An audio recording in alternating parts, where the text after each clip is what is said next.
Hello everybody, I'm Etsa, and I have been asked to do a blind reading of the comic Bionic Dog.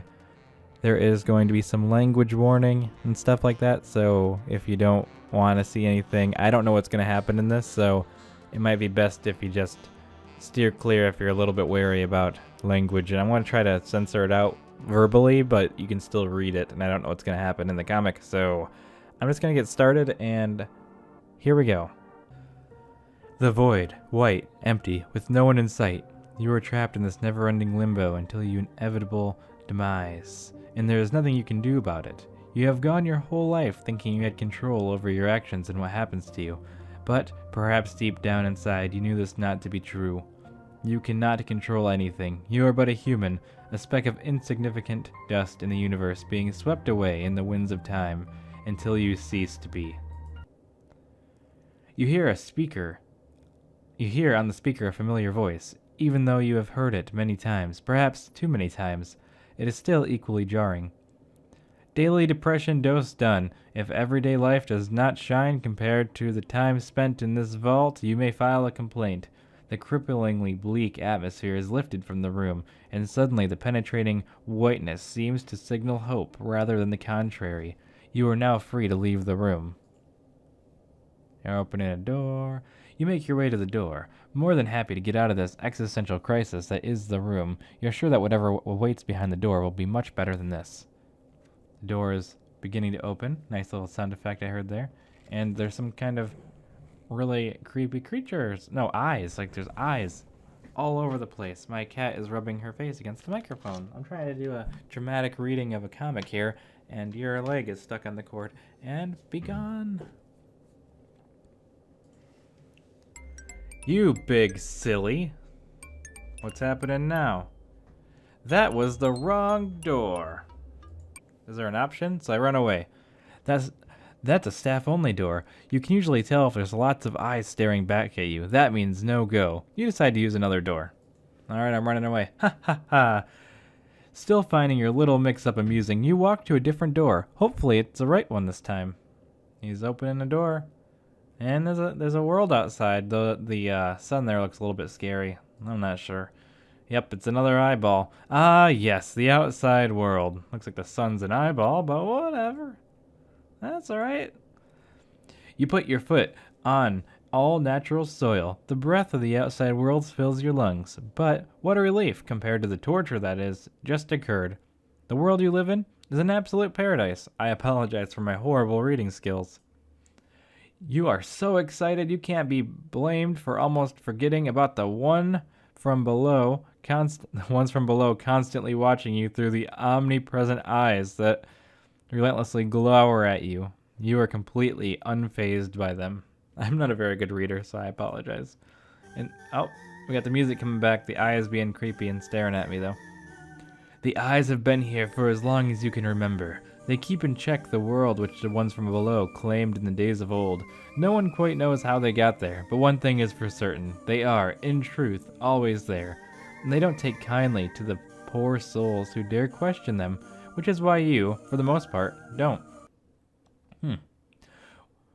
No, wait, we are just noticed how gosh darn hot it is out here. You're sweating like a dog, and as they say, it must be from all the heat radiating off the giant eyeball in the sky. Man, oh, this scorcher of a day. You could really go for some lemonade.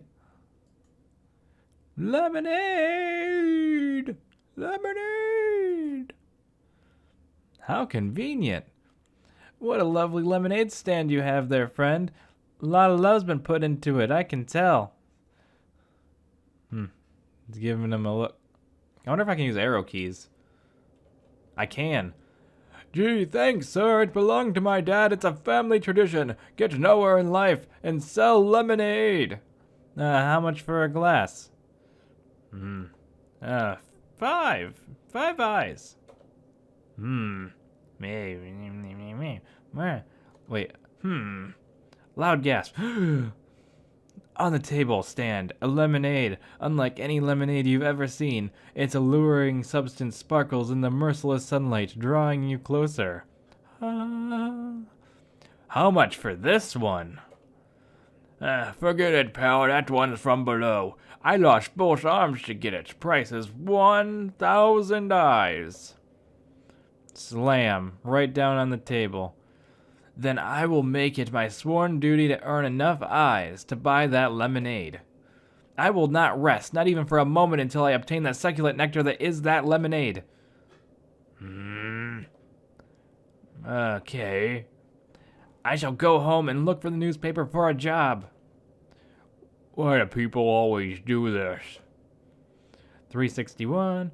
There's your house. The idyllic and bucolic condominium. Oh, there's an old lady. You enter the house, and look, it was Mrs. Barry. You don't greet her, but you share a mutual nod. She was quite talkative back in the day. She had many things to say about how the world was until her husband died. Your room is in corridor 4. Yes. And the room is behind the U door.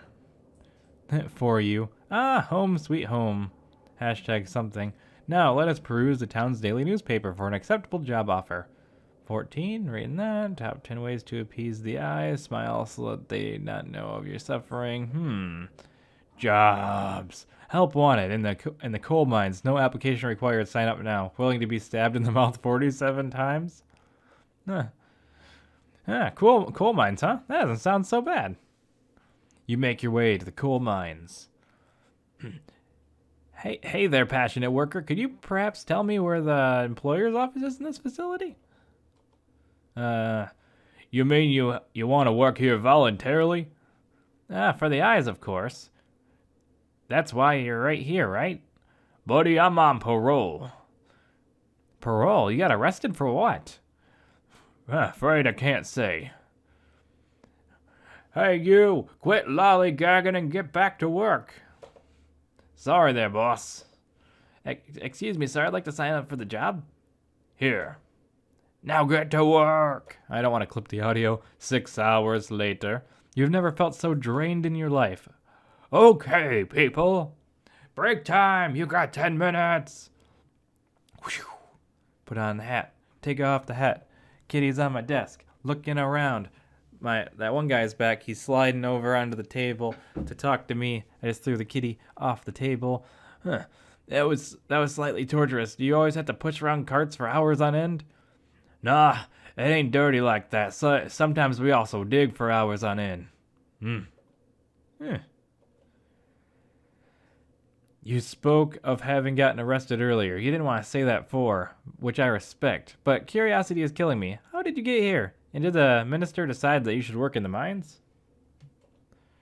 You want to know how it all went down? You might as well be asking to get killed. Oh, come on. You're overreacting. It can't be that bad. You just don't get it. Hey, wait. You can't just...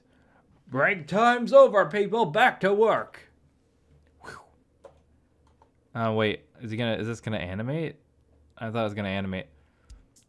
Alright, something's happening. Oh, it's a working montage. Bag of rocks. Alright, people, I suggest getting, cause tomorrow, I don't know, after a long excruciating day of work. Hey, officer, I think my work is done for the day. And I'd be humbled to. Oh, that's right. I almost forgot to pay you. Here's your 10 eyes. Oh.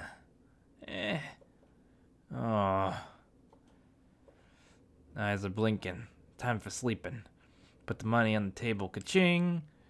You did so much for so little today. You're not sure how long you can do this for. All right. Alright. Once a day, an eye pops in through the window to check up on you and make sure you aren't doing anything you shouldn't be doing. You give a reassuring smile to appease the eye. And it is sated. As soon as the eye fades away, so does your smile. You consider what you've been through today. That miner, he appeared to know something else. No vital information that was exclusive to his brain. What was he hiding? What was society hiding, for that matter? Is there more to this town number 14 life than you initially assumed? Suddenly, your thoughts are interrupted by a loud, ear-piercing siren.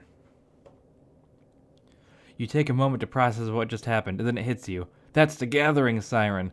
When it sounds, the citizens of town number 14 gather around the city center, and you quickly exit your room. You don't want to be late. Mrs. Barry, you heard it too, huh? Sure, any idea what it could be?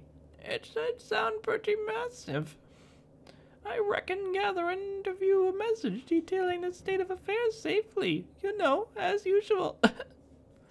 And of course, the minister's going to be pumpkin encouraging words and to keep us breathing. Cool.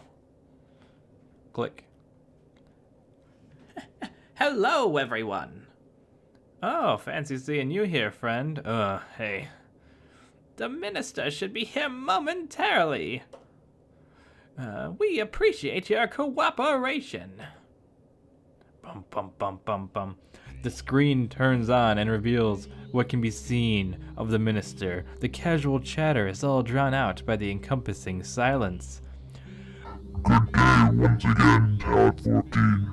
I'm here to inform you of recent events. The minister's voice cuts through everything. It's clearly been edited to sound distorted and inhumanly deep. As of late, the handful of citizens have attempted to leave the town, only to disappear. As I worry for your safety, I must encourage you to stay within the limits of town. Going farther is a fool's errand. You don't know what the minister is. No one knows. Mr. Barry once said they intentionally obscured his appearance and identity, so people wouldn't even have a specific person to hate. While I wish you all the best, I have made aware by the investigator, Thana, that not all of you have clear conscience. His voice loses. What little compassion it had. Rest assured, any lawbreaker yonder to the eyes will lie down in shadows in a course of time. As long as the eyes retain their watchful stare, everything will remain in order. Anyone who attempts to disturb the peace will be put to death. That is all. And that is where I'm going to stop reading today, because that was the 100th page. So tune in next time if you are intrigued in the story and what's going to happen, and I will see you then. Thanks for watching.